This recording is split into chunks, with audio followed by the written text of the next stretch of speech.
Alright, ito na nga pala yung mga nabili kong bibe. Medyo mga 5 days na yan mula nung nabili ko.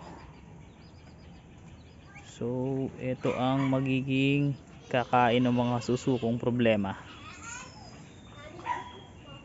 Ayun yung lagyan nila ng tubig. Ito yung pakainan nila. So tingnan natin kung kakainin niya yung mga suso.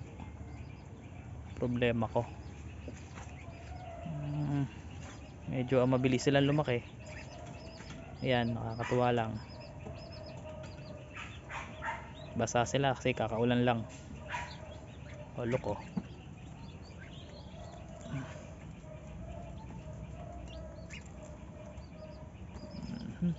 Tataba niyan, ang lakas kumain.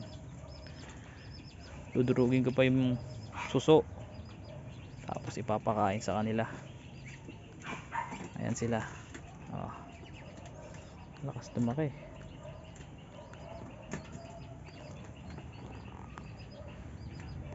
Papakawalan ko na sila pagka medyo pwede na silang bumalik diyan sa kulungan. Okay, yan lang. Tingnan natin kung mawawala yung mga suso. Pero sila kumakain na ng suso, you know, mga dinurog na suso. Wala naman natitira dyan. Okay, alright.